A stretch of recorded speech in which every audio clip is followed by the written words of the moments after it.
যদিও আমার ঘুম থেকে সকালবেলা উঠতে একটু দেরি হয়, বাট বাড়িতে আসলে এটা আর কখনোই সম্ভব হয় না, কারণ বাড়িতে এত বেশি শব্দ আর চেঁচামেচি থাকে, আপনাকে খুব সকালে ঘুম থেকে উঠতেই হবে। হ্যালো, আসসালামু আলাইকুম, আপনারা সবাই কেমন আছেন? আমি আলহামদুলিল্লাহ অনেক বেশি ভালো আছি। আর ঘুম থেকে জেগেই দেখি যে অনেকগুলো সেও মাছ নিয়ে আসছে, এটা দেখে তো আমি খুব খুশি। তারপর আমি যেটা করি, পুরো বাড়ি একবার রাউন্ড দিয়ে ফেলি যে কে কী করতেছে, কে কী করছে, কার কার নাস্তা হয়েছে, কার হয়নি, সব কিছুরই খোঁজখবর নেওয়া শেষ। তারপর আমি এই যে চলে আসছি একটু সিন্নি খেয়ে সেও মাছ কাটার জন্য, কারণ অনেক মাছ এখানে। তো আমি একটু হেল্প করতেছি আম্মাকে। আজকে আম্মা সব রান্না করবে আর আমরা সবাই একসাথেই ভাত খাবো দুপুরবেলা। তারপর আমার জামাই যেটা করলো, এই যে আমার আব্বার বাইক নিয়ে সকাল বিকাল দুপুর 3 বার রাউন্ড দিবে। আর এদিকে মাছ কাটা শেষ, রিনা হাত ধুয়ে ফেলতেছে আর আম্মার সাথে আমি চিল্লাচিল্লি করতেছি যে আম্মা অনেকগুলো কাপড় ভিজিয়ে দিছে। তো আমি বলতেছিলাম যে এগুলো আজকে দেওয়ার দরকার কি ছিল, এত কাজ একসাথে করলে তো অসুস্থ হওয়ারই সম্ভাবনা থাকে।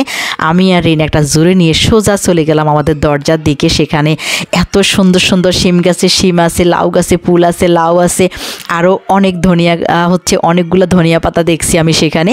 তো আসলে এগুলো দেখতে বেশি ভালো লাগে। রিনা খুব ব্যস্ত হয়ে গেছে যে ফুলগুলা ছিঁড়ে ফেলবে, এগুলো দিয়ে বড়া খাবে। আমি ওর সাথে অনেক ঝগড়া করছি যে ফুলগুলা ছেঁড়ার দরকার নাই, গাছেই থাকুক, এত রান্নাবান্না করতেছে, ওগুলোই বা কে খাবে? পুকুর থেকে অনেক মাছ তোলা হয়েছে, যদিও আমরা বাড়িতে মানুষও কিন্তু অনেক।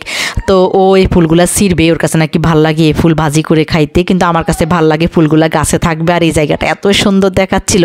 তারপরে এই যে আমরা এক ঝুড়ি ফুল তুলে ফেললাম, কি যে ভালো লাগছে দেখতে। এগুলো বাড়িতে নিয়ে গিয়ে হয়তো বা ভাজি করে ফেলবো। আর এদিকে শিম গাছের শিমগুলো দেখে আমার খুব ভালো লাগতেছিল। বাড়িতে অনেকগুলো শিম ছিল, আমি সেজন্য ছিঁড়লাম না, ওকেও ছিঁড়তে দিলাম না যে এখন ছিঁড়ার দরকার নাই, গাছেই বরং সুন্দর লাগতেছে, আরও বড় হোক। আর এত সুন্দর সুন্দর শিম, এই শিমগুলা কিন্তু ঢাকায় খুব একটা পাওয়াও যায় না। এগুলা মূলত বাড়িতে আসলেই দেখি, ছোটোবেলা থেকে এগুলা খেয়ে অভ্যস্ত, হয়তো এই জন্য ঢাকার শিমগুলা কোনো কালে আর পছন্দ হয় না বা খাইতে ভালোও লাগে না। তারপরও সালমা এখান থেকে কিছু শিম ছিঁড়বেই, তার ছিঁড়তে ভাল লাগে। তারপর সে যেটা করলো, এই যে মূলা ফুলকে সরিষা ফুল ভেবে ইচ্ছে মতো ছবি ভিডিও করে ফেললো। তারপর আমি তাকে প্রমাণ করে দিলাম এটা সরিষা ফুল না, এটা মূলা ফুল। আর ছোট্ট একটা গাছে এত বড় লাউ, এতগুলা লাউ ধরে আছে, ওটা দেখে তো সে খুশিতে আত্মহারা হয়ে গেছে। আর পাশে দেখি যে ভাইয়া গাছ থেকে রস নামাচ্ছে, সেটা দেখে আমরা দৌড়ে ভাইয়ার কাছে গেলাম যে কতটুকু রস পড়ছে সেটা দেখার জন্য। অনেকগুলা রস পড়ছে আর ভাইয়া বলছে আমাদেরকে কাঁচা রস খাওয়াবে, তার জন্য একটা হাঁড়ি খুব সুন্দর করে ধুয়ে আর সন্ধ্যা রাতে আমাদেরকে ফেরে দিবে, কারণ সালমার খুব ইচ্ছা, গ্রামে আসছেও একটু কাঁচা রস খাইতেই হবে ওর। আর এই রসগুলো নিয়ে আমরা মজা করছিলাম। ভাইয়া রাতেও আমাদেরকে আবারও রস দিবে, আমরা সেই রস দিয়ে সিন্নি রান্না করব।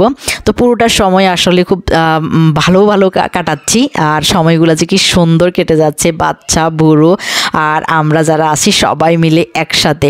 এই গ্রামে আসলে এই সময়গুলাই আসলে সবচেয়ে বেশি মধুস্মৃতি হয়ে থাকে। সবাই দোয়া করবেন আমাদের জন্য। Thank you so much.